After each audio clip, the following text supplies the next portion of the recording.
Oke, sip. Oke, selamat pagi semuanya. Selamat datang di sesi kedua Trusted Talks July Series yang kemarin tentu ada beberapa dari kalian yang pasti sudah ikut dan kemarin kan dimulai oleh teman kita Rain. Terus kita hari ini melanjutkan dengan sesi kedua di bulan Juli itu akan sharing dengan teman kita namanya Jihad. Nah, sebelumnya izin ya Jihad, saya kasih sedikit statistik mungkin ya buat teman-teman yang baru ikut sesi kita ya, terutama untuk yang kemarin memang mungkin belum daftar, terus baru daftar hari ini gitu ya. So, share screen sebentar. Oke, jadi sebentar, kalau layarnya belum berubah ya. Share screen.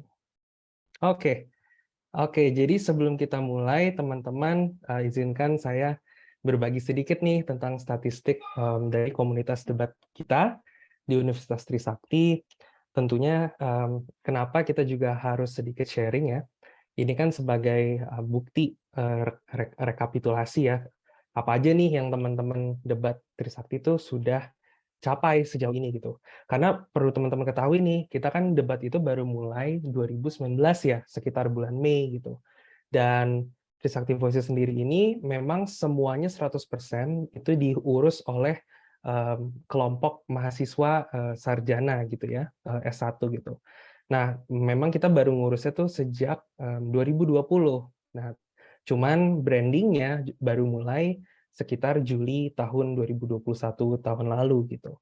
Oke, mungkin cukup introduction itu. Jadi di komunitas kita ya, kita punya ada alumni pembicara itu sebanyak 20 alumni. Kenapa kita bilang alumni? Karena mereka memang sudah lulus dari Trisakti juga ya. Cuma mereka masih banyak berkontribusi juga nih di komunitas kita. Mereka bantu ngelatih, mereka tetap ikut ikut lomba gitu kan, partner sama debater yang masih aktif, yang masih studi gitu dan seterusnya. Dan aktif debaters kita ada sampai kurang lebih 20 ya yang sekarang masih aktif. Kemudian selain lomba, kita juga udah pernah ada sekitar 5 sampai 6 lomba yang kita urus sendiri, yang kita selenggarakan ya. Itu ada seleksi NUDC KDMI yang tingkat Usakti yang tahun 2021 sama yang tahun 2022. Terus kita juga jadi panitia Disnatalis. Nah, di Disnatalis ini kan ulang tahunnya Trisakti ya kan, dan kita itu sudah menjadi langganan sebagai panitia penyelenggara tersebut. Nah, kemudian untuk segala proyek kita, segala kegiatan, operasional, keuangan, itu semuanya diawasi langsung oleh Biro Administrasi Kemahasiswaan atau kita sering sebut sebagai BAMA. Seperti itu. Nah, terus ini kalau teman-teman juga bisa lihat sedikit statistik dari sebaran perwakilan ya anak-anak komunitas debat kita pada fakultas-fakultas yang ada di Universitas Trisakti.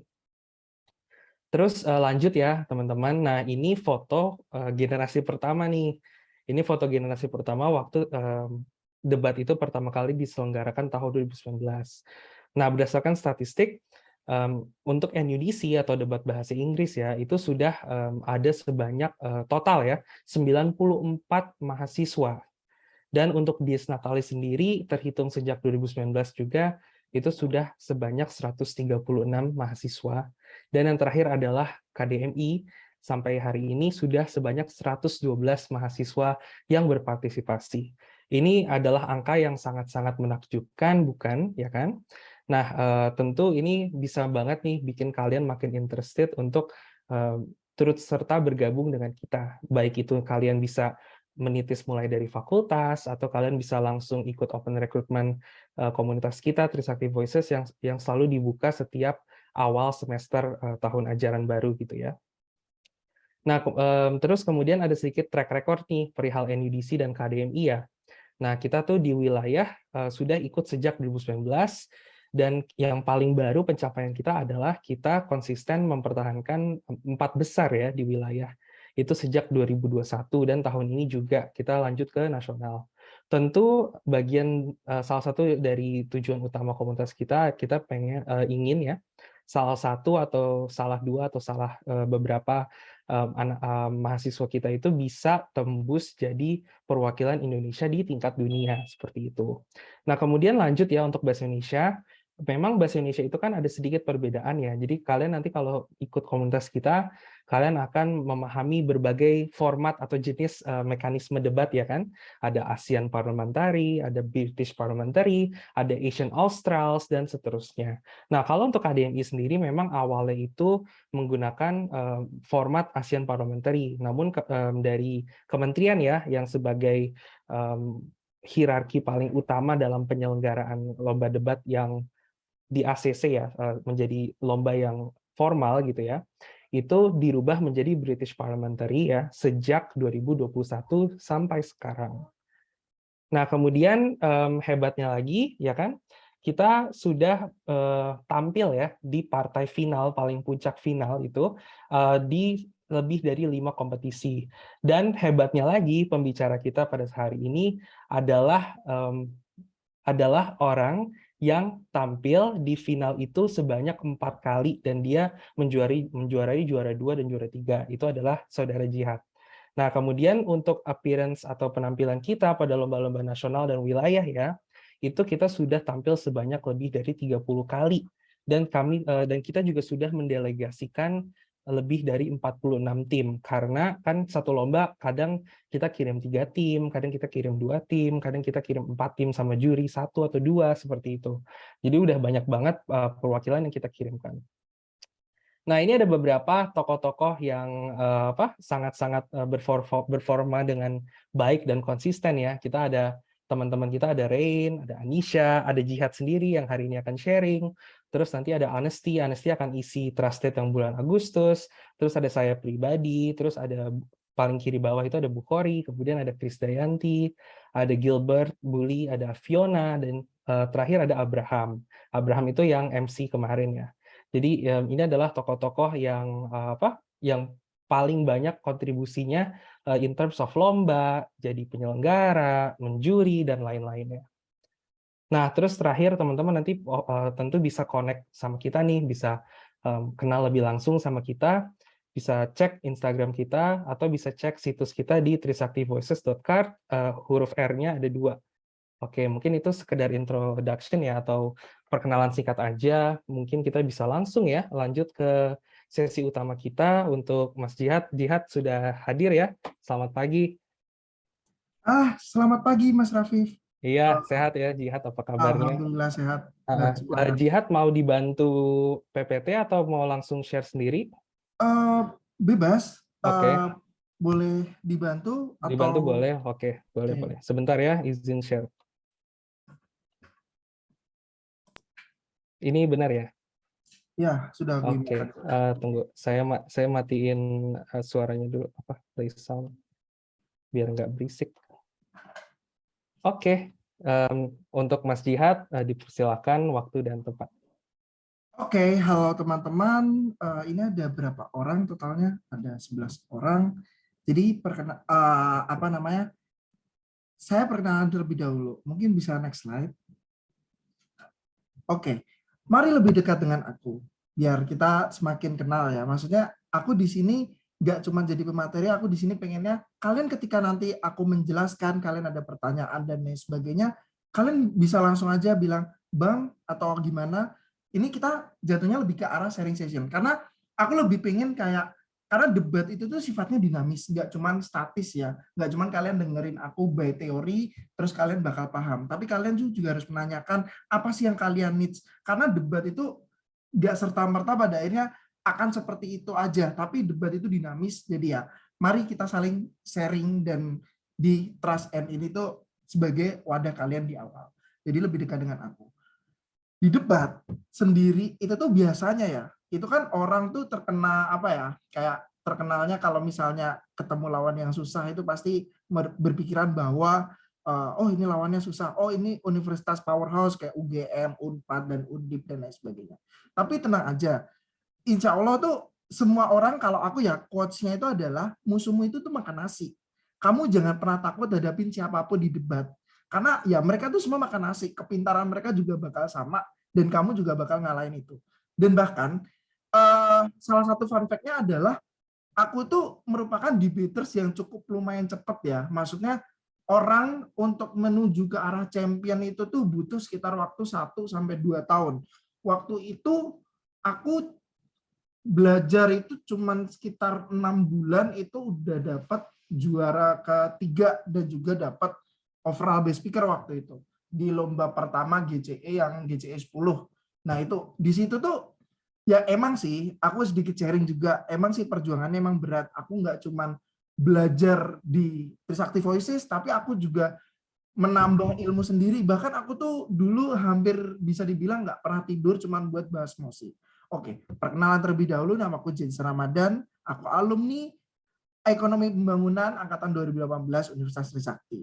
Nah, ini kalian bisa lihat ya, competition experience-nya aku pertama tahun 2022 ini yang paling baru, aku juara 2 di kompetisi debat nasional Gebiar Civic Education yang ke-11, Universitas Mula Warman itu ada sekitar 60 tim, jadi third best speaker juga di lomba itu, dan juga tahun 2021 yang udah lewat itu aku dapat overall best reply speaker kompetisi debat nasional Gebiar Civic Education yang ke-10 atau yang sebelumnya, dan juga overall best speaker di kompetisi debat nasional Universitas Andalas NOL Universitas Andalas itu juga 40 tim. Rata-rata kalau di debat itu 40 tim ya. Ini formatnya kebetulan ASEAN Parliamentary dan juga yang satunya British Parliamentary. Terus di 2001 aku juga closing years with 42 other national achievement. Jadi aku alhamdulillah dengan apa ya?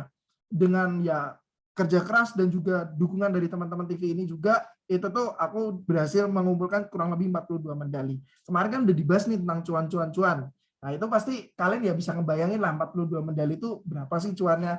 Nah, kalian juga jangan lupa masuk ke debat karena debat itu tuh benar-benar kompetisi yang sangat sustain karena hampir tiap minggu tuh ada kompetisi debat dan kalian jangan pernah khawatir, oh biaya pendaftaran mahal dan lain sebagainya. Ada wadah namanya Trisakti Voices yang bakal ngewadain kalian buat kalian ikut lomba dan juga kalian tetap akan dilatih dan lain sebagainya. Oke, boleh lanjut. Oke, jadi yang akan kita bahas di sini sebelum jauh melangkah, ini biar kalian nggak terlalu apa ya, karena kan kemarin materinya lebih ke arah cuan-cuan-cuan. Dan materiku sebenarnya hari ini itu kan tentang ekonomi yang tentang bagaimana Twitter mempengaruhi semua siklus ekonomi yang ada. Tapi di sini aku juga ingin menekankan bagaimana sih basic debat itu tuh ada. Lalu tentang economic motion, nanti aku akan bahas real case di mana pembahasan tentang mosi yang ada di KDMI kemarin, seleksi wilayah, sebenarnya arah mosinya itu seperti apa dan lain sebagainya. Lalu juga aku juga akan ya melihat bagaimana cara menghadapi mosi-mosi ekonomi, dan yang terakhir pasti kalian ingin bertanya, silakan kalian bertanya dan aku akan buka selebar-lebarnya. Mungkin kurang lebih kira-kira kita Q&A-nya berapa lama ya, Bang Rafif? 20-30 menit. Kalau misalnya nanti pas sesi ini bisa sambil kita sharing-sharing bareng-bareng itu nggak apa-apa kan? Nggak apa-apa, it's Nggak up to you. apa-apa, oke. Ini ada kan orangnya semuanya, halo Abrar Fajar, halo Alia, halo Anisya, halo Afilia, halo Clifford, halo Santi, halo Fiona. Oke. Ada semua kan? Nanti kita sharing-sharing aja. Kalau misalnya kalian langsung mau tanya, langsung bilang aja, Bang, mau tanya, ayo kita sharing. Maksudnya di sini kita bersama-sama ya. Maksudnya dalam menghadapi emosi dan juga dalam menghadapi debat ini, aku tuh pengen kalian tuh juga bersama dan aktif untuk bertanya. Karena kan kadang aku udah menjelasin A, B, C, D, ternyata needs yang kalian inginkan tuh bukan itu. Tapi kalian ingin yang lain, tapi terkait dengan emosi ekonomi atau terkait dengan apapun. Aku akan berusaha untuk menjelaskan dengan detail dan bagaimana cara menjadi itu yang lebih baik. Lalu juga kalau misalnya kalian ingin mempunyai pertanyaan khusus yang nggak ada di PPT ini terkait dengan emang spesialisasiku tentang WIP ya. Aku emang di beberapa lomba debat itu selalu jadi WIP. Jadi kalian kalau misalnya mau tanya bagaimana tips and trick jadi WIP, silakan. Oke, boleh di next. Oke, pertama kali yang harus kalian ketahui adalah apa sih itu mosi. Nah, mosi itu tuh merupakan topik yang akan diperdebatkan. Nah, ini tuh biasanya dikasih 15 menit sebelum debat itu tuh dimulai. Jadi kalian nggak biasanya ya lomba-lomba yang terstandarisasi nasional, itu tuh nggak ada yang kayak mosinya itu diberikan sebelum mulai lomba. Biasanya diberikan pas udah mulai ronde, atau dalam satu lomba itu tuh mosinya bisa berbeda-beda dan ya nggak tahu sebelumnya kita apa. Jadi kalian memang harus punya namanya meter bank. Mungkin habis ini kalau misalnya kalian mau sharing, Bang, boleh nggak sharing meter bank Abang? Nanti aku kasih linknya. Kebetulan meter bank aku itu kita buat itu berdua, aku sama timku itu kita buat meter bank itu bahkan udah cukup lengkap, ada bahasa Indonesia dan ada bahasa Inggris dan bahkan ada buku-bukunya di dalam situ. Nanti aku bisa sharing di situ kalau kalian mau. Lalu ini ada dua tim yang berdebat dalam satu pertandingan, yaitu tim pemerintah. Tim pemerintah itu tujuannya untuk mendukung mosi dan oposisi pun sebaliknya. Ada juga ragam jenis, tapi secara garis besar itu tuh mosi itu cuma terbagi menjadi dua, yaitu value judgment dan mosi-mosi proposal. Jadi sebenarnya mosi itu nggak terlalu sulit untuk dipahami karena pada akhirnya mosi itu cuma dua. Kamu cukup membuktikan dengan mekanisme atau kamu cukup membuktikan bahwa itu baik atau benar. Tapi nggak perlu kamu ribet-ribet ketika kamu hanya cukup membuktikan baik atau benar, itu kamu nggak perlu membuktikan bagaimana mekanisme itu bakal berjalan. Karena itu udah termasuk dalam, udah diketahui gitu di dalam mosi tersebut. Oke, lanjut. Oke, nanti aku kirim link buat meter bank aku ya. Value judgment motion. Nah, satu. Ini tentang mencari pembenaran, apakah suatu persepsi benar atau salah, atau terbukti atau tidak, atau dapat dipercaya atau tidak. Nah, di mosi value judgment itu tuh tidak membutuhkan mekanisme yang spesifik. Contoh mosi yang berkaitan dengan value judgment itu tuh adalah Dewan ini percaya bahwa Bank Sentral harus menetapkan batas pengeluaran pemerintah. Ini mosi apa? Ini mosi KDMI kemarin seleksi wilayah. Nah, ini kalian cukup membuktikan, nanti aku akan bahas di case selanjutnya, tapi kalian di sini tuh cukup membuktikan bahwa apakah Bank Sentral itu memiliki hak untuk menetapkan batas pengeluaran pemerintah ataukah tidak, bagaimana eksklusivitasnya dan lain sebagainya. Tapi kalian tidak perlu membuktikan bagaimana cara Bank Sentral untuk mengatur pengeluaran pemerintah. Kalian hanya cukup membuktikan bahwa apakah baik atau tidak Bank Sentral yang mengatur pengeluaran pemerintah. Sedangkan di kubu oposisi, kalian tuh cukup nge-proof bahwa bahwa pemerintah itu masih tetap satu-satunya lembaga yang paling baik untuk nge-proof bagaimana pengeluaran pemerintah itu tuh dapat diatur ya. Mungkin dengan berbagai alasan nanti yang akan aku jelasin di belakang. Oke, lanjut. Bentar, ini ada yang kecepatan nggak? Maksudnya kalau mau langsung tanya tuh silakan aja kalian angkat tangan, on mic. Aku nggak apa-apa, kita tuh saling sharing gitu loh. Ini kan kita masih basic banget nih. Aku pengen nanti pas di belakang-belakang tuh nggak bingung nanti ketika aku udah menjelaskan lebih lanjut gitu. Langsung unmute aja. Kalau chat kan kesannya kayak malu-malu gitu. Kita tuh pengennya itu suasananya lebih hidup gitu. Maksudnya kayak ya ayo gitu, come on gitu kan. Nanti debat tuh juga kalian kan harus berapi-api gitu. Nah, lanjut ya. Ini proposal motion. Proposal motion itu tuh biasanya kalian tuh harus menawarkan program atau mekanisme. Atau mekanisme itu apa? Mekanisme itu kayak misalnya kalian ketika ingin menjalankan sesuatu, misal Dewan ini menaikkan tarif pajak terhadap junk food. Kalian harus menjelaskan bagaimana cara pemerintah menaikkan pajak. Misal, kalian bisa jelaskan bahwa kita akan naikkan pajak secara perlahan-lahan, tidak secara sekaligus. Lalu ada evaluasi terhadap kenaikan pajak tersebut. Apakah makanan-makanan tersebut bakal tetap laku di pasaran, ataukah masalah keterjangkauan dan lain sebagainya, ataukah seberapa efektivitas dari kenaikan pajak terhadap makanan junk food tersebut. Nah, ini yang dinamakan mekanisme. Mekanisme itu tuh harus lengkap dari mulai awal ide bagaimana mekanisme itu terbentuk sampai dengan nanti adanya evaluasi ketika mekanisme itu gagal terjadi. Supaya apa? Ketika kalian ingin memprove suatu proposal motion, itu kalian tuh harus benar-benar ngeyakinin dewan juri juga untuk bilang bahwa proposal kalian itu yang paling benar, mekanisme kalian itu yang paling bagus. Nah, ini mosi proposal motion itu tuh biasanya lebih ke arah bagaimana cara mengatasi masalah, bukan bagaimana masalah itu tuh baik atau benar. Jadi ada sedikit diferensiasi ya, maksudnya antara propositional message dan value judgment. Itu nanti ini materi ini tuh buat sub yang ada di belakang ya, biar kalian nggak akan bingung gitu. Oke, lanjut. Oke, di debat itu tuh ada kayak macam namanya setup.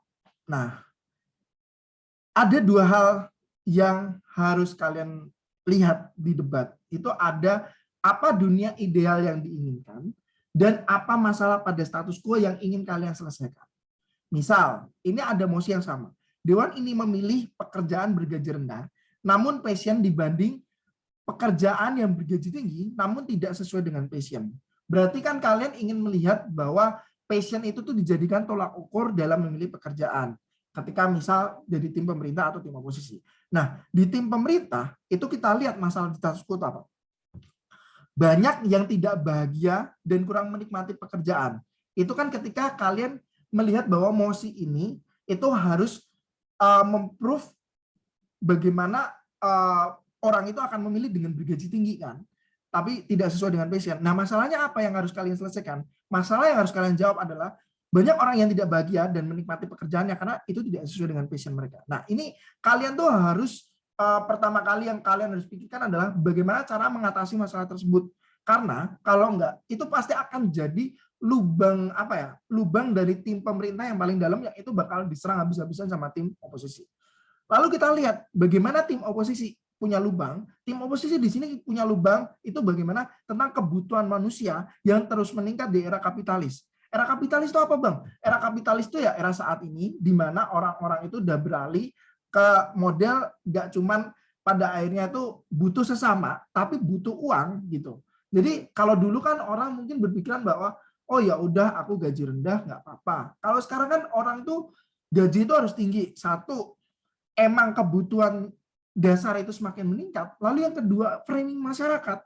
Ketika kamu tuh mau apa ya istilahnya, kalau misalnya ya ini jahat ya, maksudnya kayak kalau kalian nggak good looking ya kalian harus good reckoning gitu. Kalau kalian udah nggak good looking, nggak good reckoning ya udah mati aja gitu. Maksudnya kayak ya itu like yang terjadi di masyarakat. Bagaimana framing buruk yang ada di masyarakat di era dunia kapitalis itu bisa kalian masukin ke karakterisasi gitu loh. Maksudnya kayak nanti ketika debat itu kalian bisa masukin ke karakterisasi bagaimana orang tuh memandang sekarang itu tuh orang tuh harus punya duit. Jadi nggak cuma sebatas kamu itu apa ya, kamu itu tampan doang gitu. Kalau dulu kan mungkin ya orang lihat tampan doang itu tuh udah kayak wow gitu. Tapi kalau sekarang tuh kayak kamu juga harus good reckoning juga karena tampan tuh tidak menjamin kebahagiaan dan lain sebagainya. Lalu apa sih dunia ideal yang sebenarnya diinginkan dari kedua sisi? Nah, ini tim pemerintah itu pasti akan bekerja dengan kebahagiaan, bukan tekanan. Lalu tim oposisi pasti akan bilang dunia ideal yang diinginkan itu adalah tentang kebutuhan manusia yang harus terpenuhi. Nah, sebenarnya dari hal ini, itu matriks Dewan Juri untuk menjuri bagaimana. Nah, ini kan aku juga, maksudnya aku juga beberapa kali diundang untuk menjadi juri di salah satu institusi. Jadi matriks yang membenarkan Dewan Juri itu tuh bukan ngebandingin bagaimana pada akhirnya yang lebih apa ya, bukan bagaimana yang pada akhirnya yang lebih relevan, tapi kayak bagaimana pada akhirnya penjelasan kalian itu lebih masuk sampai dengan akhir perdebatan. Maksudnya kayak kalian nggak cuman ngejelasin tentang bekerja itu butuh bahagia, tapi kalian harus jelasin kenapa orang itu tuh pengen bahagia. Lalu kenapa kebahagiaan itu hanya bisa diraih dari bekerja, atau dalam titik lain kalian tuh harus ngejelasin tentang bagaimana efek dari kebahagiaan ketika bekerja dan efek ketika tidak bahagia ketika dia bekerja. Nah, ini tuh yang harus kalian jelasin supaya penjelasan kalian tuh bisa lengkap. Ataupun ketika tim oposisi datang, itu tim oposisi juga harus menjelaskan bagaimana kebutuhan manusia itu tuh jadi jauh lebih penting, ataupun mungkin bisa dibilang kayak kebutuhan manusia itu tuh yang jauh akan membuat orang tuh jauh lebih bahagia, seperti itu. Nah, jadi ya penjelasan-penjelasan seperti ini tuh yang harus kalian tambahkan detail-detail dalam suatu argumen kalian untuk masuk ke dalam debat. Oke, lanjut.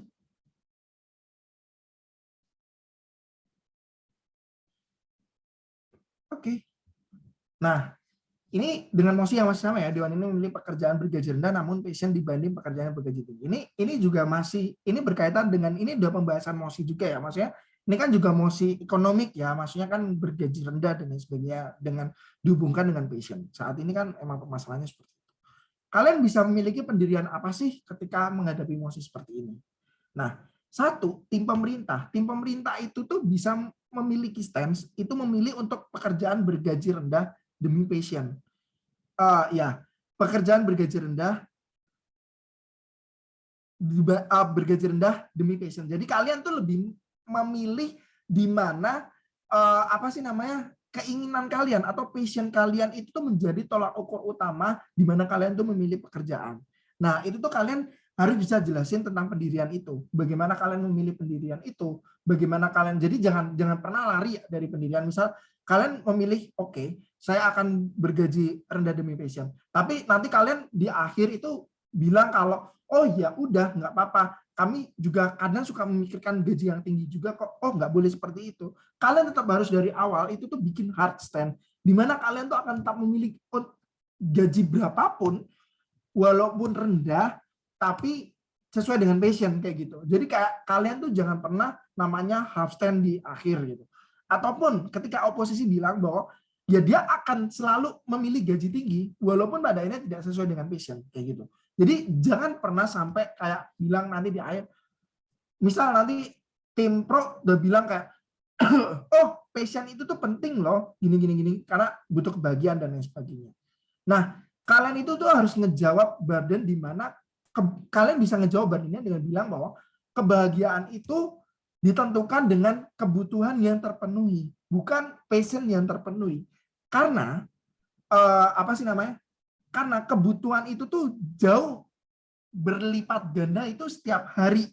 Sedangkan ketika keinginan itu mungkin hanya keinginan sesaat dan lain sebagainya. Kalian bisa rebuttal dengan pernyataan itu. Ataupun tim pro, kalian tuh juga bisa rebuttal kayak ketika kalian bosan, ketika kalian menjalankan sesuatu tidak sesuai dengan passion, orang itu tuh lebih memiliki kecenderungan untuk cepat lelah karena merasa tidak mudah untuk bahagia, tidak mudah untuk mencintai. Karena kalian bisa karakterisasi bagaimana orang tuh bisa mencintai sesuatu. Karena kan ya kita tahu ya mungkin di sini banyak wanita kan. Maksudnya untuk mencintai seorang pria itu tuh nggak mudah. Apalagi untuk mencintai pekerjaan, bener ya. Pekerjaan itu kan adalah sesuatu yang dilalui setiap hari gitu. Nah, kayak juga seorang pria nanti ketika menikah, kalian juga pasti akan bilang, ya Allah, aku punya beban hidup nih di rumah kayak gitu. Maksudnya kayak ya untuk mencintai sesuatu tuh ya butuh proses, benar-benar proses, karena ya itu proses namanya juga apa namanya, ketika apalagi pekerjaan tuh kan harus dilalui dan ya itu prosesnya butuh panjang. Lalu ini terkait dengan tujuan atau goals. Di tim pemerintah, kalian dan tim oposisi itu pasti akan sepakat bahwa kalian itu akan bilang bahwa mencapai kehidupan yang lebih bahagia, tapi dengan cara kalian masing-masing. Yang satu mengikuti dengan passion, yang satu mengikuti dengan memilih gaji yang tinggi. Nah, detailnya adalah seperti ini. Kalian bisa masukin ke dalam mosi ini, itu tuh misal gini, ketika kalian memilih untuk jadi tim pro, jadi passion yang diutamakan, kalian itu bisa bilang bahwa orang yang bekerja dengan passion itu tuh biasanya memiliki tingkat kesuksesan yang lebih tinggi karena dia akan mempush dirinya sampai dengan limit. Kayak misal gini, kita bilang bahwa bintang sepak bola seperti Ronaldo atau Messi. Nah, atau kita ya nggak usah bintang bola deh kalau misalnya kalian nggak tahu, yang lebih terkenal aja kayak Kevin Gideon dan ya pokoknya duo minion. Mereka bekerja itu karena mereka tuh passion banget sama namanya badminton kayak gitu. Nah, apa yang terjadi? Mereka sekarang jadi peringkat 1 dunia karena mereka nge-push dirinya sendiri. Tapi bandingkan ketika misal orang yang nggak passion banget dan nggak suka banget, itu tuh mereka nggak akan serta-merta rela untuk nge-push dirinya sampai di limit batas kemampuan dirinya karena mereka merasa bahwa oh aku segini aja udah cukup kayak gitu. Nah, itu yang harus kita, maksudnya harus kalian proof mana yang lebih baik. Ataupun ketika misal kalian menjadi tim oposisi yang gaji tinggi, itu kalian bisa ngelihat bahwa terkadang walaupun nggak sesuai passion tapi gajinya tinggi, kita itu bisa mendapatkan semua hal. Misal mendapatkan barang-barang yang kita inginkan dan lain sebagainya. Itu jauh lebih membuat kita lebih bisa bahagia. Karena ketika gajinya rendah, kita itu nggak punya apa ya, kayak nggak punya backup mekanisme ketika misal pekerjaan kita itu udah mulai membosankan, karena ya satu-satunya yang kita bisa cintai dan kita bisa beli itu adalah pekerjaan kita. Toh kita juga gajinya juga rendah, kita nggak punya backup mekanisme. Sedangkan ketika kita memiliki gaji yang tinggi, itu tuh kita jauh lebih memiliki backup mekanisme, seperti kita bisa membeli barang, kita bisa jalan-jalan ke luar negeri dan lain sebagainya. Seperti ya, contoh kayak artis itu sebenarnya pekerjaan yang relatif berat, jadi ya mereka gajinya tinggi. Walaupun ada artis yang nggak passion, ketika orang tuh udah terjun ke dunia artis, ya mereka suka nggak suka harus melalui itu. Dan ya cara satu-satunya backup mekanisme mereka ya mereka dengan jalan-jalan ke luar negeri. Atau kalau misalnya ya salah satu artis-artis yang tersesat, ya mungkin kalian bisa lihat ada yang narkoba dan lain sebagainya, karena mereka emang udah stres banget sama kerjaan tersebut. Oke, bisa lanjut. Bentar guys, kalian ada yang mau ditanyain dulu nggak? Aku mau tanya dulu deh.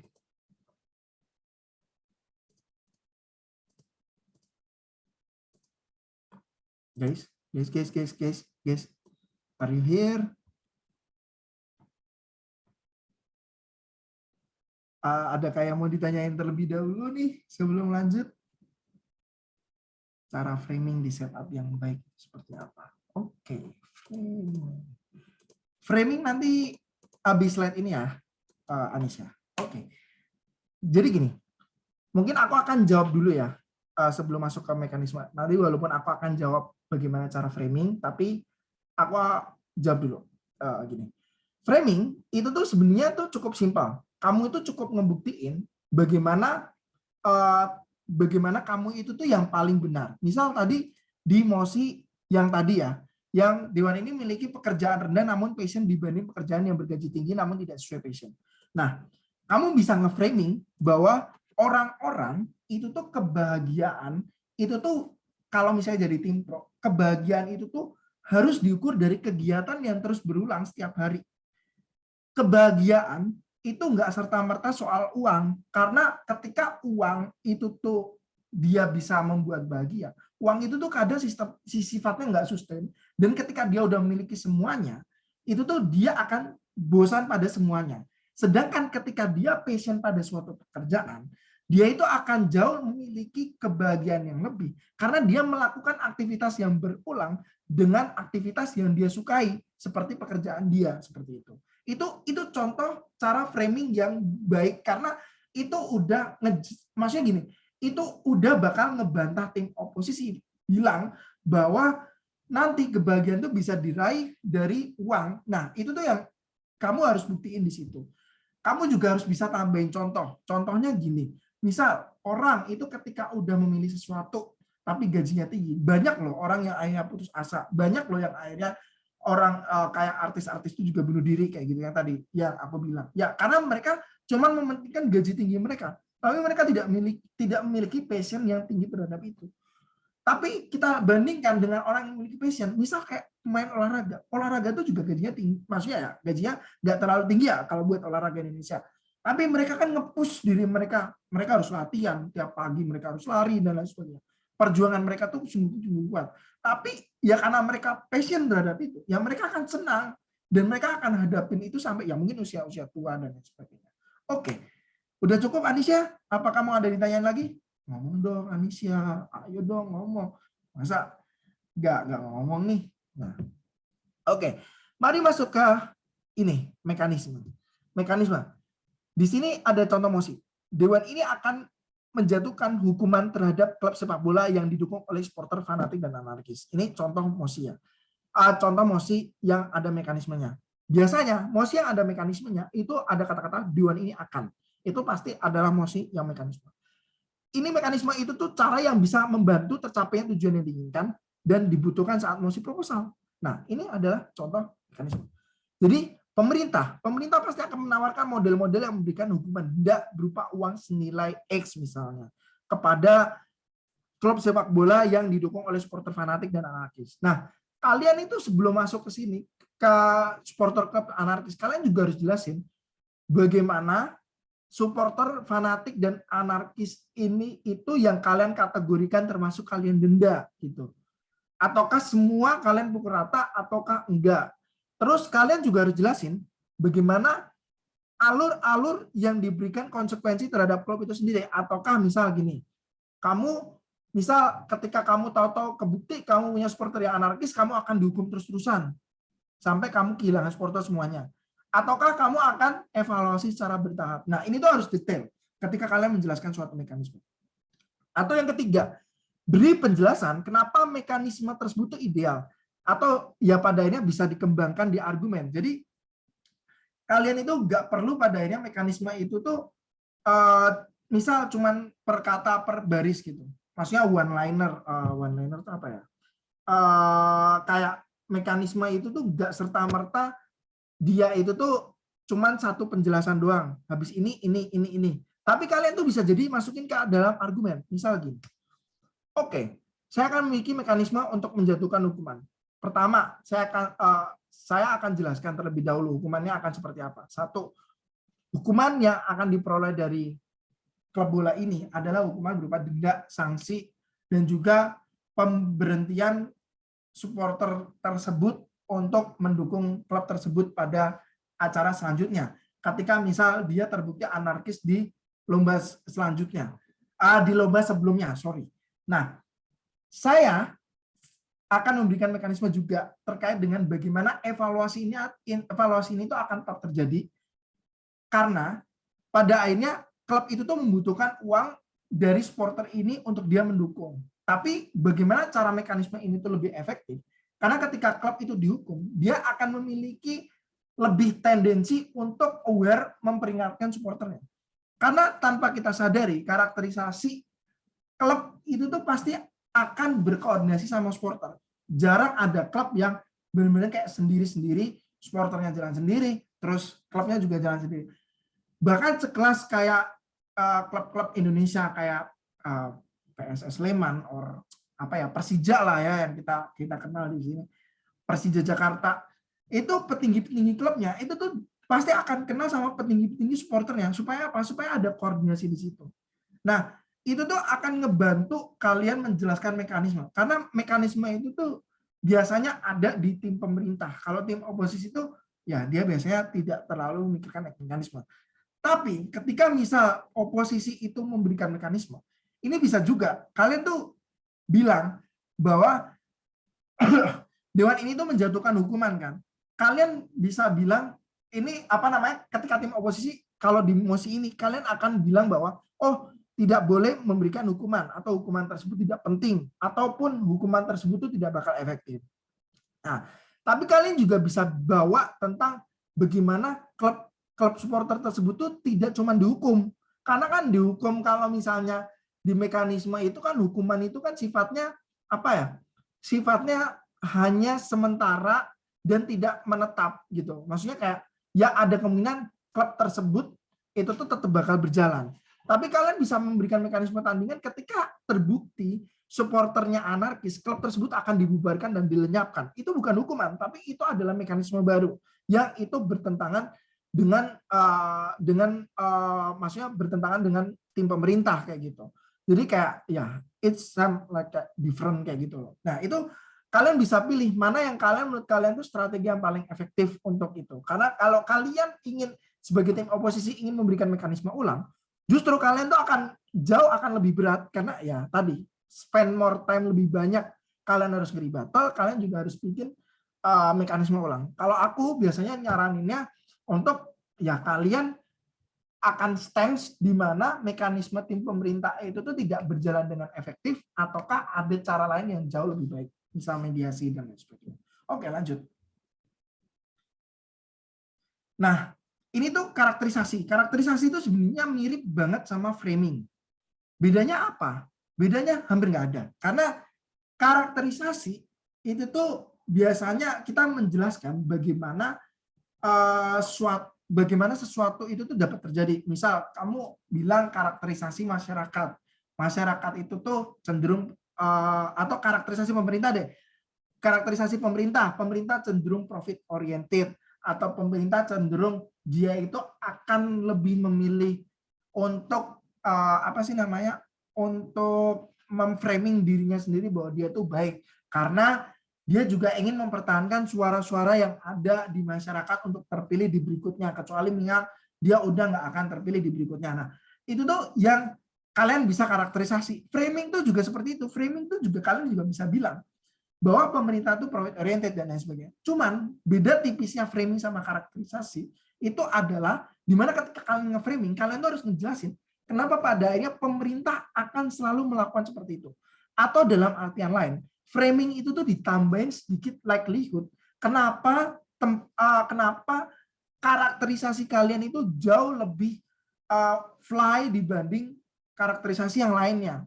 Karena kan dewan juri juga harus menimbang kan, bagaimana mana karakterisasi yang lebih fly. Karena ketika misal ada tim opening dan tim closing, itu biasanya kan ada karakterisasi yang kadang berbeda ya. Nah, itu tuh kalian harus dilihat mana karakterisasi yang sebenarnya lebih fly atau lebih engage terhadap mosi tersebut. Kak, misal dalam debat karakterisasi yang dibawa oleh pemerintah membuka perihal Indonesia yang ekonominya masih berkembang. Sedangkan di oposisi mau bawa perbandingan negara berkembang yang secara teknologi sedikit lebih maju. Itu bisa jadi perbandingan yang layak atau tidak. Satu. Sebenarnya kalau misalnya pertanyaannya seperti ini, itu jawabannya bisa. Ketika tim ini tuh sama-sama menjelaskan, misal di pemerintah membuka, itu menjelaskan bagaimana Indonesia tuh benar-benar masih berkembang. Misal kayak kalian tuh jelasin apa matriks negara itu masih berkembang dan lain sebagainya. Nah, itu tuh kalian harus jelasin sampai titik. Jadi nggak cuman kayak kalian jelasin bahwa oh Indonesia itu negara berkembang. Nanti kalian ketika misal ada satu tim yang bilang kayak Indonesia negara maju, juri akan tetap ngemilih itu. Kalian tuh harus jelasin kenapa Indonesia tuh masih masuk ke matriks negara berkembang. Apa misal yang Indonesia masih masuk matriks negara berkembang. Contoh misal Indonesia merupakan negara yang tingkat penganggurannya cukup tinggi ataupun tingkat melek atau buta hurufnya masih juga cukup tinggi dan lain sebagainya. Nah, itu yang masuk ke karakterisasi kenapa Indonesia masih negara berkembang, ataupun Indonesia masih diakui sebagai negara-negara berkembang di negara-negara kawasan Asia Timur. Nah, kalau misalnya kalian tuh ada contoh salah, misal kalian bilang bahwa Indonesia masih diakui negara berkembang oleh Amerika, itu salah. Karena Indonesia diakui negara yang maju oleh Amerika supaya dia tidak mendapatkan pinjaman dana dan lain sebagainya. Maksudnya keringanan pinjaman dana. Lalu di oposisi kan tadi bilang mau bahwa perbandingan negara berkembang yang secara teknologi sedikit lebih maju itu bisa jadi perbandingan yang layak atau tidak. Jawabannya sih ini agak kurang kurang apple to apple, karena ya ini tuh justru bisa jadi backlash terhadap tim oposisi. Karena ketika misal kalian tuh gagal ngebuktiin, ya kalian tuh justru akan kayak useless terhadap kalian yang ngejelasin. Mending langsung hard stand aja. Kalian tuh bilang bahwa Indonesia itu tuh udah bukan negara berkembang lagi.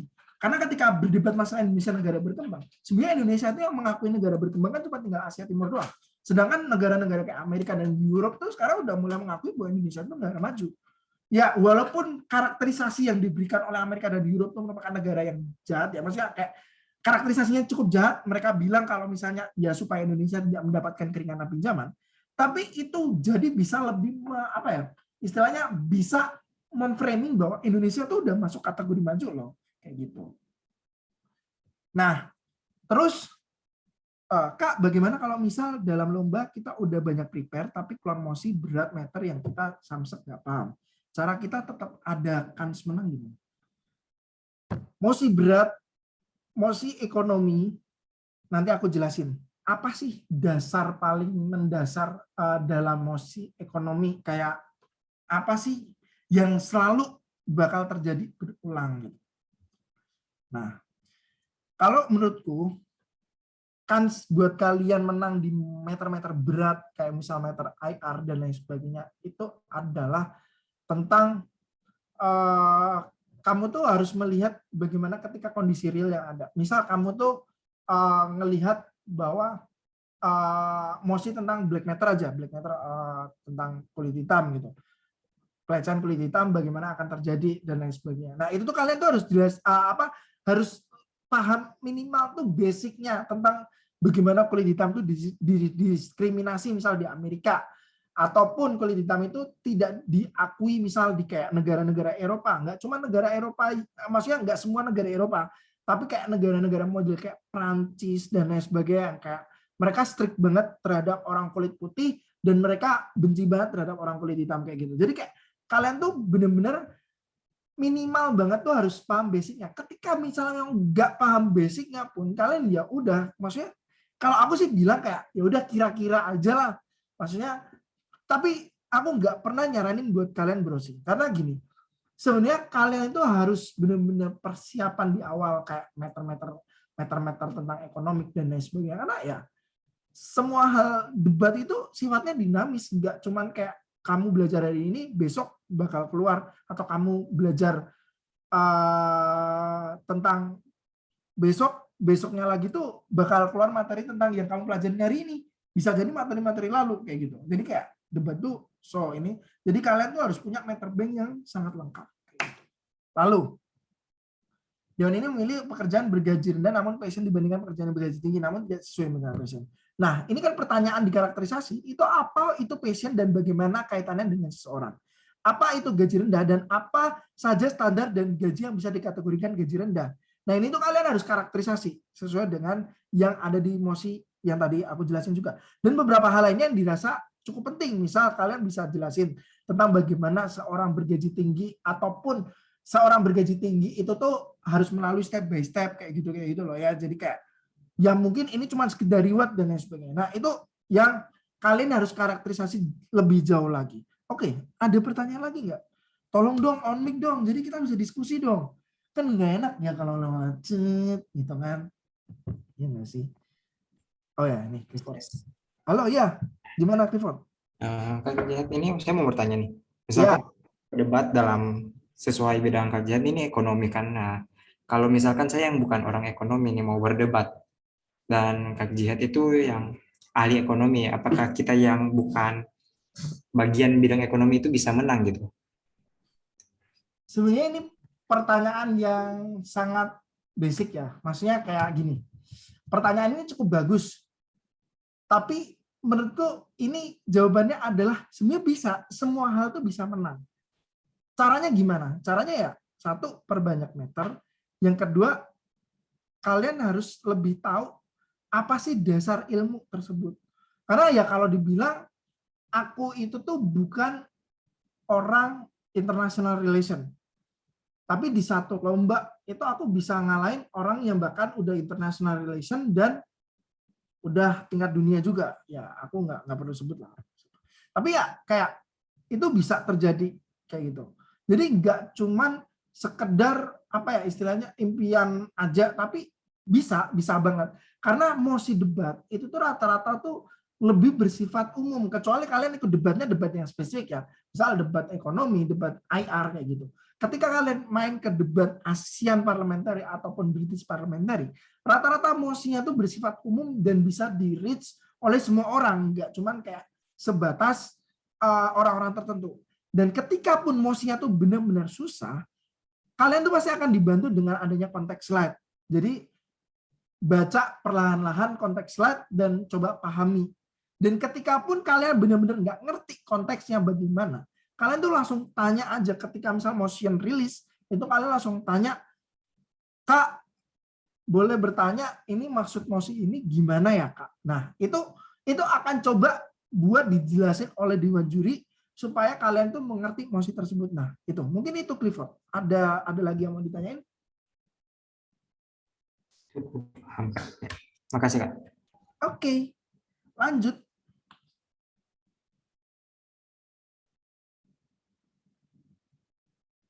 Oke, ini juga masih masuk karakterisasi ya. Jadi opsi-opsi dalam menanggapi karakterisasi tim pemerintah.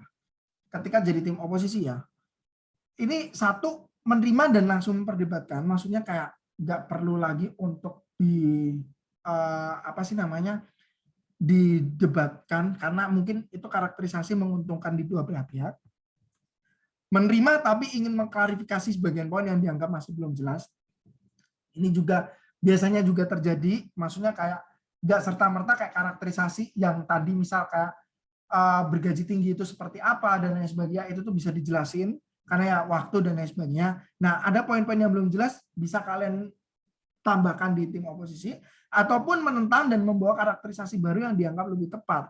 Ini biasanya disebutnya challenge characterization. Itu biasanya jauh lebih makan waktu lama karena satu, kalian harus meruntuhkan karakterisasi yang dibangun tim pemerintah terlebih dahulu.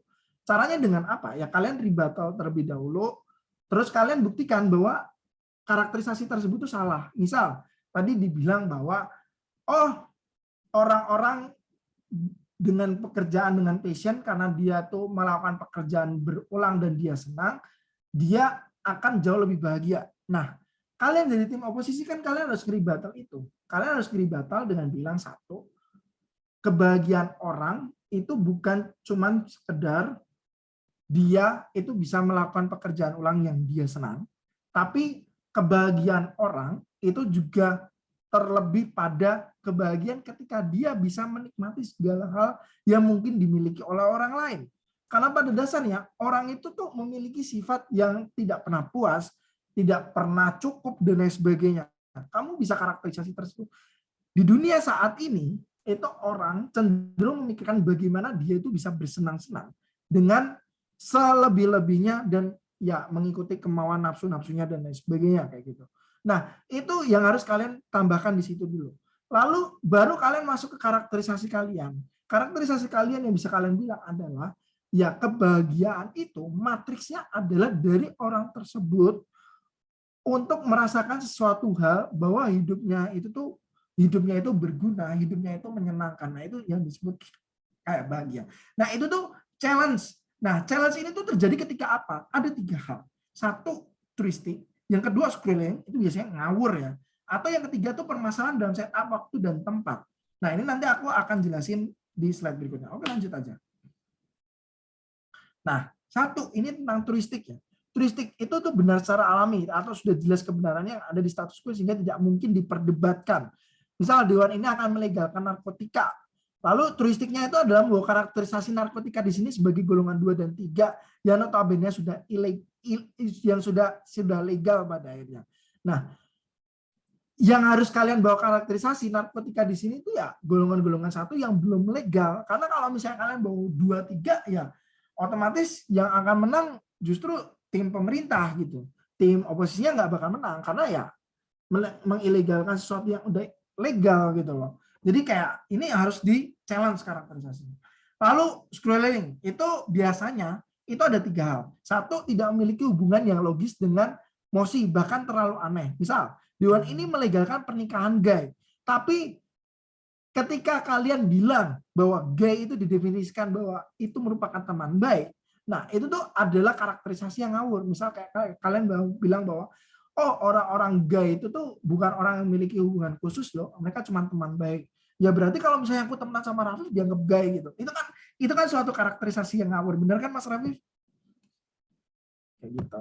Nah, terus ada juga permasalahan latar waktu dan tempat. Misal ada mosi, Dewan ini akan melegalkan pernikahan homoseksual.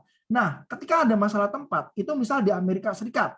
Nah, ini masalahnya apa? Ketika kalian bilang, oh nanti kita akan berdebat di Amerika Serikat aja. Ya mereka udah melegalkan homoseksual. Jadi nggak ada perdebatan di situ.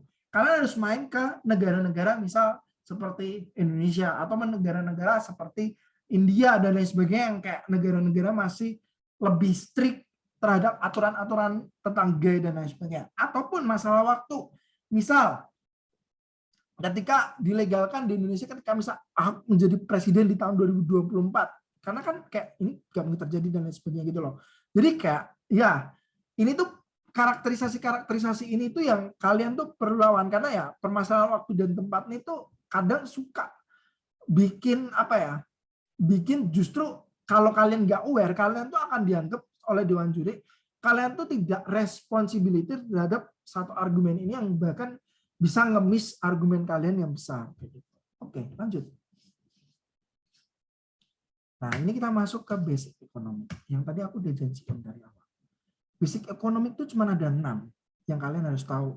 Satu, pasar itu harganya fluktuatif. Dan pasar itu merupakan hal yang tidak pasti. Mau pasar legal ataupun ilegal, itu tuh bukan pasar yang pasti. Kalian tetap punya risiko di situ. Jadi ketika misal ada Dewan ini akan membuka pasar legal terhadap organ-organ tubuh manusia.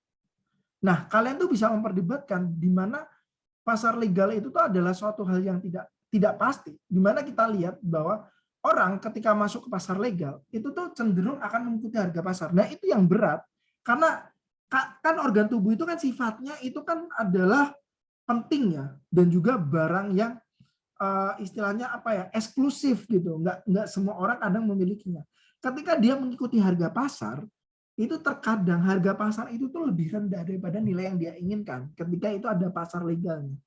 Tapi ketika nggak ada pasarnya, dia kan akan jauh bisa lebih tinggi ngejualnya, tapi jauh bisa lebih rendah.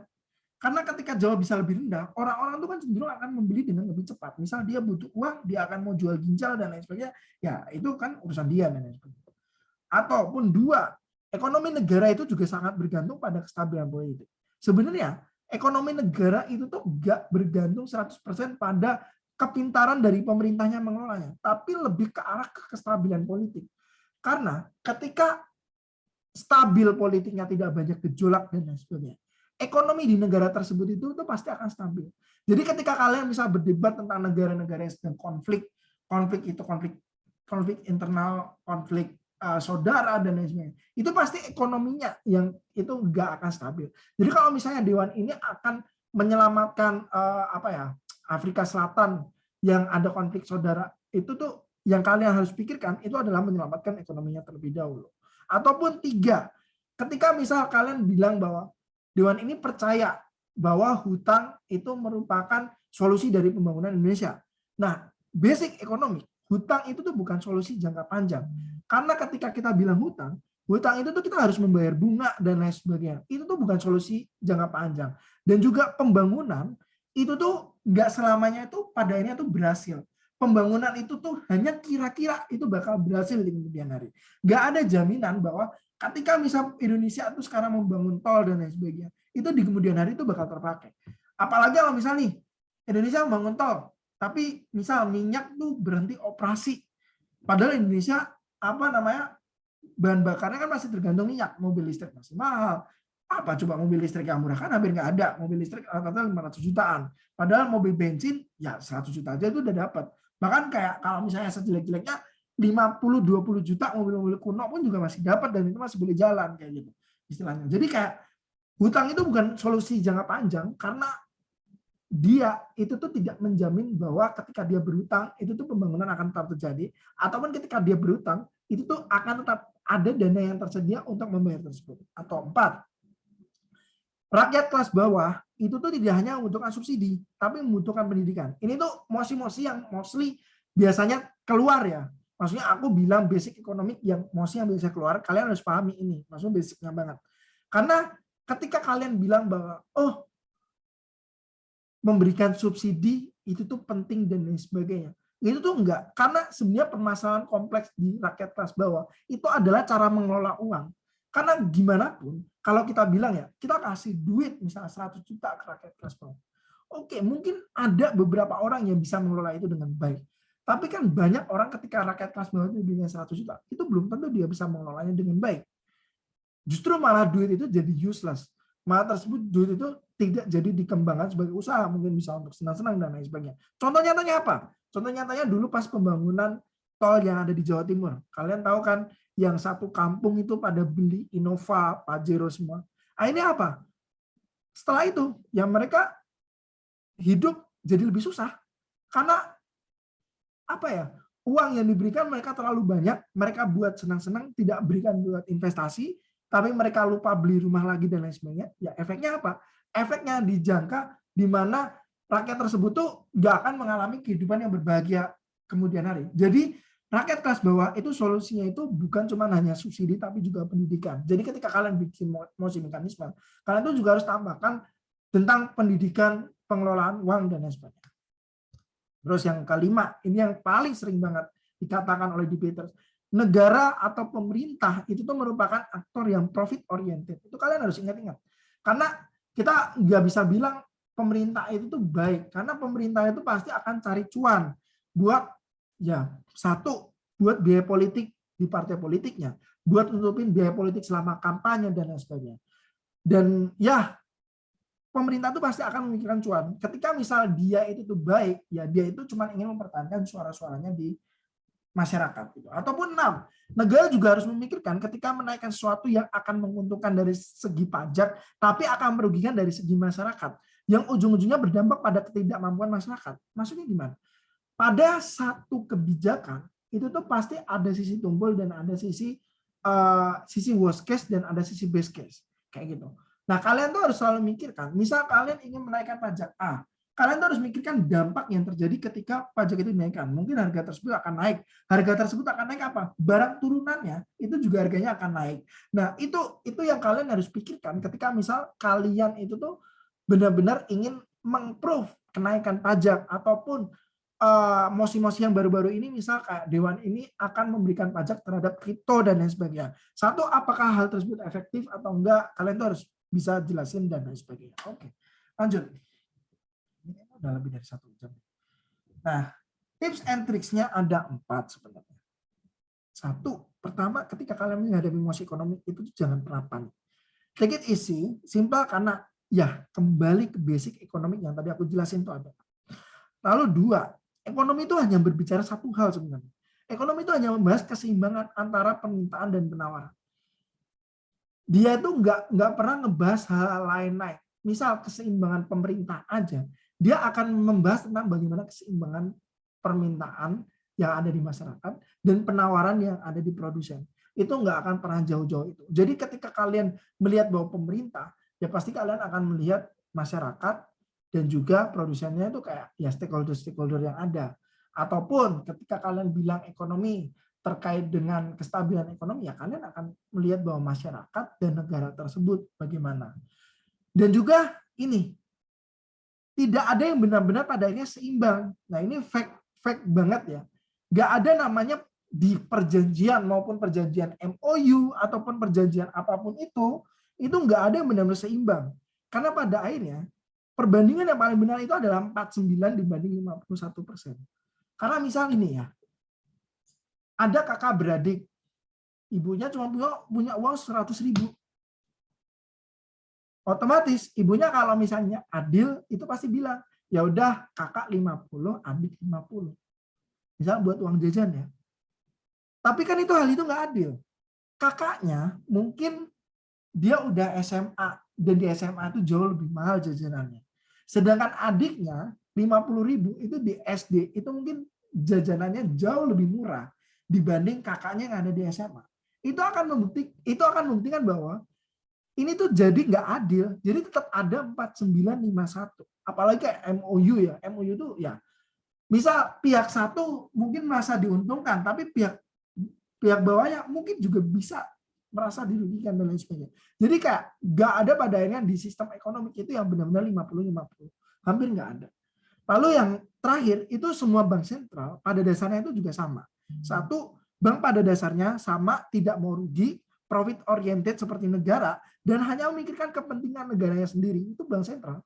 Jadi ketika kalian bilang bahwa Bank Sentral Amerika ada tagline berita bahwa Bank Sentral Amerika memilih untuk menahan laju inflasinya karena menahan laju suku bunganya karena mengkhawatirkan negara-negara berkembang akan sulit. Enggak mungkin. Pasti akan mikir negaranya sendiri. Nah, itu jahatnya Bank Sentral. Oke, lanjut. Nah, Afif, kita masih ada waktu berapa menit lagi ya? 26. 26 menit. Kalian udah mau ditanyain nggak sampai sekarang? Hai guys. Hai guys.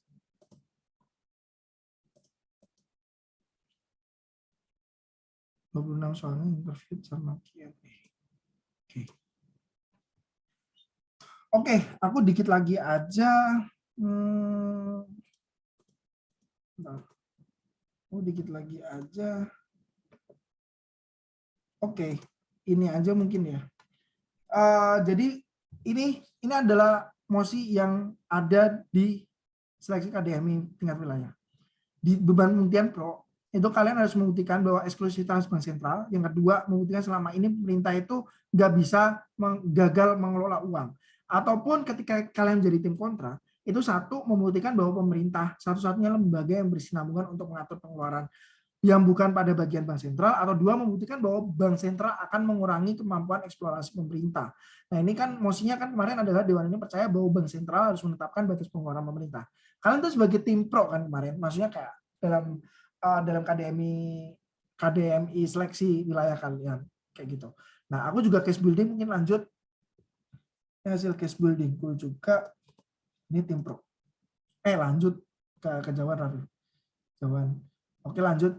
Nah, di tim pro, kalian itu bisa membawa dua kasus yang menurutku eksklusif. Satu, keinginan pemerintah saat ini dalam mengelola pembangunan negara itu dibuktikan dengan pengeluaran yang terus membengkak tanpa dibarengi dengan masukan yang ujung-ujungnya hanya berhutang.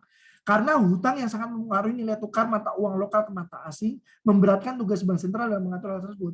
Jadi bank sentral itu kan tugasnya mengatur dalam pengelolaan mata uang. Sedangkan bank sentral itu nggak punya alatnya buat pada akhirnya ngerialkan bagaimana pengeluaran pemerintah itu, misal pengeluaran pemerintah itu pengennya gede banget, ya itu kan akan mengurangi ketika misal pengeluaran tersebut harus didapatkan dari impor gitu. Nah, itu yang kadang suka nggak sinkron sama bank sentral. Nah, ini tuh yang bisa kalian tanamkan karena ini eksklusif, jarang bisa dibantah karena bank sentral itu satu-satunya yang memiliki data untuk mengerti bahwa cara satu-satunya untuk menangani masalah nilai uang itu kan ya tetap ada di bank sentral, dan bank sentral itu hanya memiliki kebijakan tapi dia tidak memiliki instrumen yang pada akhirnya bisa merealisasikan keinginannya. Ketika misal direalisasikan dengan pengeluaran pemerintah, oh kamu impornya boleh segini, ya otomatis devisa negara itu nggak akan berkurang sedemikian rupa. Tapi ketika devisa negara berkurang sedemikian rupa, ya otomatis nilai mata uangnya itu juga bisa anjlok karena ya nggak ada yang nutupin lagi. Lalu yang kedua, kalian juga bisa bilang tentang kasus tentang bank sentral itu sebenarnya yang lebih bisa sinergi karena alat kontrol di bank sentral itu cukup mumpuni. Misal mereka punya ahlinya ekonomik yang pernah benar-benar ahli di mekanisme politik di dalam, sehingga lebih, maksudnya kayak gini, bank sentral itu tuh jauh kan lebih profesional karena kan dia untuk naik ke jabatan paling tinggi dia tidak dipilih oleh mekanisme politik, jadi dia tuh jauh lebih netral. Yang ini bisa kalian bawa di kasus kalian, misal kalian sebagai tim pro. Oke, lanjut. Jadi tim kontra. Tim kontra ada dua juga sama. Tim kontra kalian itu juga bisa bilang bahwa pemerintah itu satu-satunya lembaga yang lebih idealis. Karena kan cenderungnya lembaga seperti bank sentral itu kan lebih lebih mikir non idealis ya kan. Karena pada dasarnya pembangunan itu adalah hal yang gambling. Tidak pernah ada pembangunan yang akan dijamin berhasil. Kalau negara terlalu diatur bank sentral, pemerintah itu juga tidak memiliki power terhadap negaranya karena satu-satunya power pemerintah itu adalah daya beli pemerintah itu sendiri. Nah, aku jelasin juga, daya beli pemerintah tuh power negara itu seperti apa. Power negara yang akan berkurang, pemerintah itu akan ditakuti karena dia memiliki daya beli yang tinggi. Kenapa pemerintah dihormati? Karena ya pemerintah memiliki cadangan uang yang sangat banyak yang membuat pemerintah itu selalu diakui oleh negara lain. Sesimpel makin terlihat kayak pemerintahnya, misal kayak spend buat militer gede-gedean, negaranya itu pasti akan dihormati. Kayak Rusia. Rusia itu bukan ya negara-negara yang gede, tapi karena dia, ataupun kayak Korea Utara aja, dia karena spend money buat militer gede-gedean, ya mereka akan dihargai. Ataupun kayak negara kecil Singapura aja, karena mereka spend money untuk teknologi gede-gedean, ya otomatis mereka akan dihargai kayak gitu. Nah, ini tuh juga akan equal terkait dengan bank sentral. Karena bank sentral itu tuh cenderung lebih untuk memanajemen untuk lebih kecil pengeluaran, karena itu akan bertentangan dengan filosofi dasar mereka, yaitu untuk menangani masalah nilai tukar rupiah dan lain sebagainya. Nah, ini tuh bisa kalian bawain kalau misalnya kalian itu istilahnya kayak mau ekonomi tapi di back to basic economic lagi gitu. Nah, oke, lanjut Rafif. Nah, ini kalian tahu kan Elon Musk. Elon Musk itu saat ini adalah salah satu tokoh yang paling berpengaruh, dan ini yang dinamakan adalah stigma pasar. Ketika namanya ekonomi, itu ada basic namanya stigma pasar. Stigma pasar yang akan mengaruhi seperti kripto dan lain sebagainya. Kalian akan lihat satu Twitter ini. Lanjut, pencet satu kali. Nah, kalian pernah lihat nggak Dogecoin itu tuh pernah naik banget, bahkan hampir 1000% dari harga awalnya cuman sekitar apa ya waktu itu ya. Pokoknya waktu itu cuman kecil banget. Itu tahu-tahu bisa sekitar $1 million or berapa. Gara-gara Twitternya Elon Musk. Ini yang disebut dengan stigma dari pasar itu sendiri. Jadi kalau misalnya kalian bilang kripto dan saham itu adalah berdasarkan nilai pasar, tadi aku bilang pasar itu merupakan ketidakpastian. Pasar yang terjadi di saat ini itu adalah pasar yang dikendalikan oleh model-model Elon Musk. Nggak cuma Elon Musk, ada model kayak Bill Gates dan lain sebagainya. Walaupun nggak berpengaruh Elon Musk, tapi ini adalah merupakan approval bahwa pasar itu tuh adalah tidak pernah istilahnya enggak ya, pasar itu tidak pernah pasti dan lain sebagainya. Oh, lanjut. Nah, isu waktunya karena udah mau habis ya. Nanti sekalian di Q&A aja. Isu ekonomi yang sebenarnya paling berkembang saat ini itu tuh cuman ada 2 core utama dan 3 subbab. Satu, isu terkait dengan kripto yang tadi aku jelasin. Kripto itu sekarang dikendalikan oleh orang-orang penting dan lain sebagainya. Karena kripto itu adalah salah satu mata uang paling aman di dunia. Jadi jangan pernah bilang bahwa kripto itu tidak aman. Karena itu tuh sangat mudah untuk dibantah. Karena dia paling aman. Kalau misalnya kalian nggak aman, itu berarti bukan salah kriptonya, tapi salah penyelenggara dari kriptonya. Jadi penyelenggara dari kriptonya itu kan banyak ya. Bahkan ada yang ilegal. Jadi kalau misalnya yang legal itu tuh pasti aman banget karena kripto itu dipenuhi dengan inskripsi. Lalu yang kedua, ini masalah isu kelangkaan energi terkait dengan minyak dan energi fosil dan lainnya. Kita lihat dengan adanya perang Rusia dan Ukraine, itu tuh semua tuh ekonomi tuh hancur banget gara-gara ya minyak itu tuh dibutuhkan semua negara dan lain sebagainya.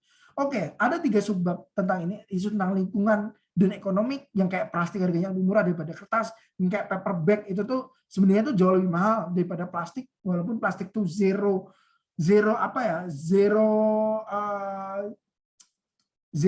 pollution, tapi ya dia itu tuh nggak bisa diurai oleh tanah dan lain sebagainya. Ataupun 2, isu tentang kewajiban pemerintah membantu rakyat miskin, ataupun yang ketiga, isu tentang perdagangan internasional yang bebaskan kekuatan militer dan lain sebagainya. Oke.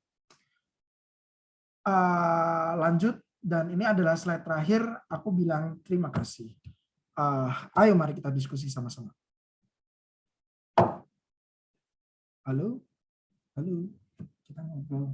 Oke, terima kasih banyak Saudara Jihad, Mas Jihad atau Bang Jihad yang sering anak-anak Trisakti panggil. Apakah ada pertanyaan mungkin dari teman-teman, sekaligus kita juga akan menjelang penutupan ya, dan kemudian kita akan photo session kalau misalkan sudah tidak ada pertanyaan lagi. Oh, ini ada pertanyaan nih, Mas Jihad.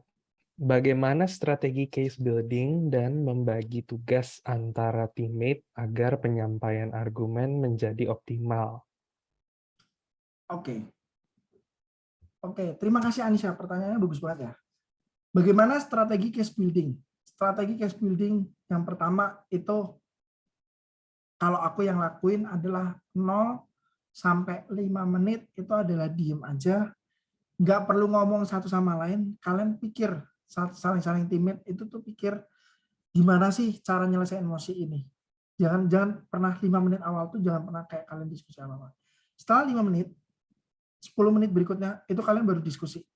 Tapi di 5 menit awal ini usahain kalian tuh udah nulis poin-poinnya apa aja. Kalau kalian jadi tim opening, itu kalian tulis selengkap-lengkapnya. Tapi kalau kalian jadi tim closing, kalian tulis poin-poin paling penting yang ingin kalian sampaikan. Nah, agar penyampaian argumen itu menjadi optimal, nah ini tuh butuh jam terbang. Sumpah ini butuh jam terbang. Karena pengalaman pribadi ya, sorry Bang Rafif, aku udah berapa kali juara di nasional. Tapi fun fact, aku ketika teammate sama Rafif, aku nggak pernah sekalipun nge-break. Bener nggak, Rafif? Betul. Jadi kayak butuh jam terbang banget buat buat ngerti teammate kalian tuh arahnya mau kemana.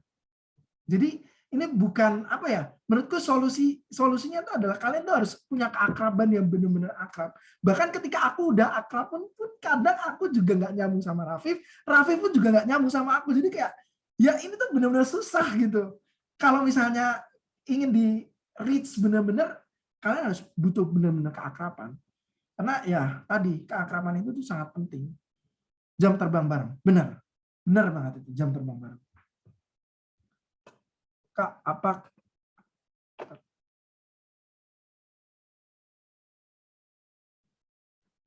Oke, Bang Rafif ini aku jawab ya. Iya, silakan. Pertanyaan dari Orkom. Kok Orkom? Itu dari kamu sendiri dong.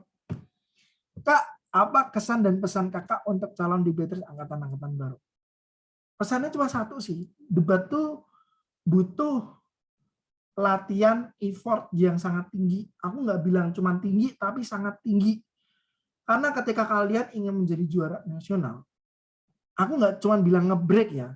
Karena kalau nge-break aja tuh bukan juara. Bahkan aku bilang aku tuh belum juara. Karena juara itu cuma satu. Aku tuh juara cuma 2, 3, juara 2, 3. Ya mungkin ada berapa di internal aku juara 1. Di nasional aku cuma sekali juara 1. Itu pun gara-gara best speaker. Yang aku bilang adalah untuk dapat juara 2, 3 aja itu tuh benar-benar susah banget. Kalian tuh harus nggak cuma luangin waktu di latihan kalian, tapi kalian setelah latihan, itu kalian cari orang yang benar-benar mau support debat kalian. Karena kalian tuh ketika kalian belajarnya segini, debaters di luar sana tuh belajarnya udah segini. Kalau kalian mau tahu anak UI, UGM, dan lain sebagainya, mereka itu nggak cuma latihan di lomba debat ataupun latihan rutin yang mereka lakukan, tapi malamnya mereka masih bahas mosi dan lain sebagainya. Sampai benar-benar meter bank mereka tuh lengkap banget. Dan itu aku juga, maksudnya kayak aku juga sama ya ada beberapa temanku itu tuh lakuin itu dan ya itu worth it banget asli. Tapi itu emang berjuang keras banget sih. Aku sampai mataku hitam. Ya ini gara-gara Rafif nih nyuruh aku buat belajar kayak gitu. Tapi worth it. Setelah itu, setelah kalian itu mencapai reach bahwa kalian tuh bisa juara, asli buat ngematahin kalian tuh jadi susah. Karena di debat itu tuh ada namanya Dino kan. Nah, Dino itu tuh susah dilawan ketika udah turun tuh ya udah mau dia mau pensiun berapa lama pun dia tetap aja jadi Dino gitu. Mau ke Astri nggak debat berapa tahun pun juga ke Astri kita atur rumah ya menang gitu, ataupun Kak Randy gitu kayak gitu ya, ibaratnya kayak gitu. Ataupun nih misal ada pertanyaan, mungkin itu udah kejawab belum Bang Rafif? Udah, terima kasih. Oke. Ataupun mungkin ada pertanyaan juga menarik nih, Bang, bagaimana kalau poin yang kita sampaikan sudah disampaikan tim lain? Nah ini nih yang kadang suka berat ya, karena gini, 7 menit 20 detik itu tuh pasti ada celah. Nggak mungkin nggak ada celah. Kalau misal udah disampaikan A, B, C, D, E, F sama tim lain, kalian tuh harus nyari poin baru. Gimana cara nyari poin baru, Bang? Cara nyari poin baru adalah dengan perbanyak meter kalian. Tadi kan aku udah bilang, basic ekonomi itu ada yang tadi ada di PPT. Kalian ingat-ingat itu aja. Itu tuh kalian udah bisa nemu poin banyak hal dari situ. Kalian bisa bahas lebih jauh dari poin itu. Karena apa ya? Karena di poin ketika kalian bermain di poin yang sama dengan tim lain, itu tuh akan jauh, satu, merugikan speaker score kalian. Yang kedua, berisiko untuk kalian dapat second atau dapat third atau bahkan parahnya bisa dapat fourth kayak gitu. Jadi menurutku tetap kalian tuh strateginya adalah kalian tuh perbanyak meter. Karena membaca meter itu tuh nggak salah. Yang salah itu adalah ketika kalian searching Google. Nah besok ketika kalian tuh lombanya udah offline, yaudah kalian bawa buku aja sebanyak-banyaknya. Itu nggak akan dilarang kok. Iya, oke. Itu. Ada lagi pertanyaan?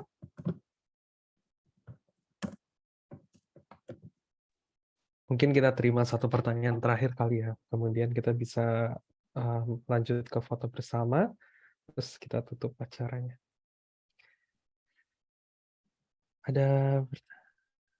Oke, ini ada pertanyaan terakhir, Mas Jihad. Mas, apakah strategi untuk juara itu salah satunya dengan cara menjatuhkan lawan? Bagaimana itu yang dimaksud menjatuhkan lawan? Eh,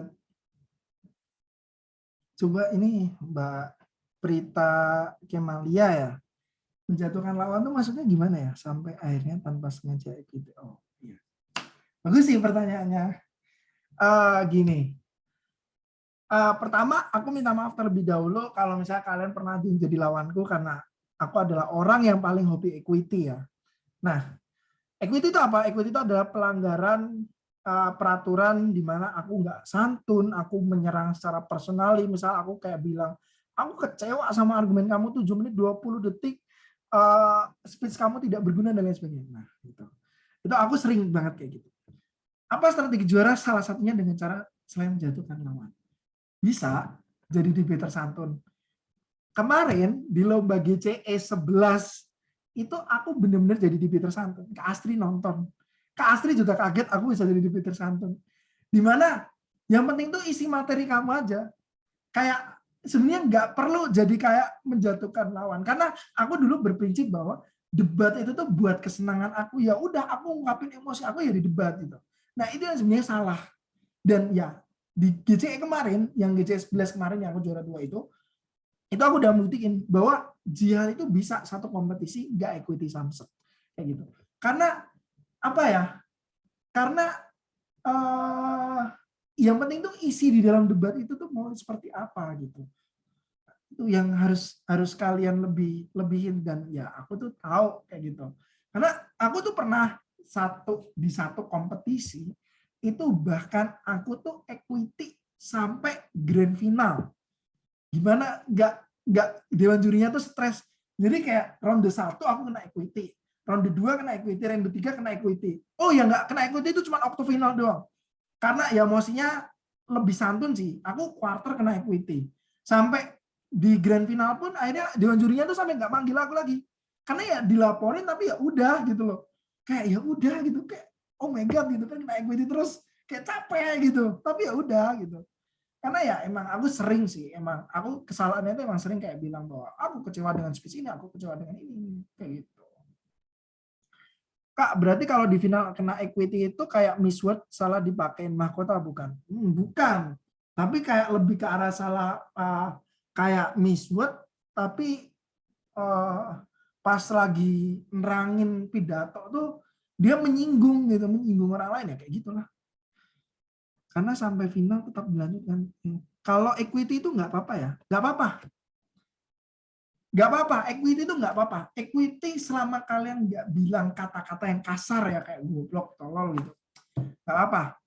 Tapi equity itu akan berpengaruh sama judgement kalian di dunia debat.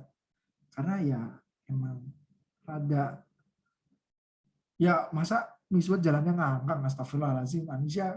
Atau kalau ada peraturan dari perlombaan tersebut, nggak pernah ada peraturan, pasti semua sama. Equity tidak akan mempengaruhi apapun itu.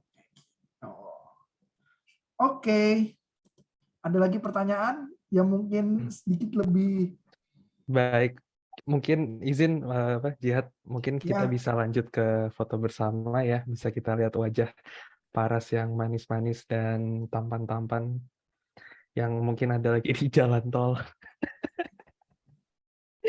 Oke, boleh teman-teman peserta ya hidupin kameranya ya bagi yang bisa. Kita mau foto bersama. Oke, kita ada Alivia, ada Abrar Fajar, ada Alia Azalia, ada Fiona, dan ada Trisakti. Ayo buka kameranya. Buat yang bisa, kita mau foto bersama. Oke, baby kita lanjut aja ya. Oke, aba-aba ya, teman-teman senyum. 1, 2, 3. Oke, terima kasih banyak teman-teman.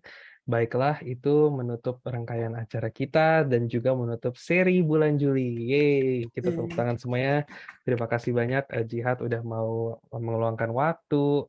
Terus terima kasih juga teman-teman udah ikut dan terutama buat teman-teman yang interested ke debat, tentu nantikan seri bulan Agustus yang akan datang ya. Terus juga kita berharap bisa menampung lebih banyak penonton lagi karena kan tentu nanti juga akan ada gelombang mahasiswa yang baru ya, nanti kan bulan Agustus gitu. Jadi besar harapan kita ini adalah program bentuk charitable ya, atau memberikan give back ya ke universitas kita yang sudah banyak mengcover dan banyak menyediakan semua fasilitas yang diperlukan oleh kita sebagai debaters atau mahasiswanya gitu. Oke, baiklah, terima kasih. Saya izin pamit. Mohon maaf jika ada kesalahan. Selamat siang, teman-teman. Selamat siang dan terima kasih.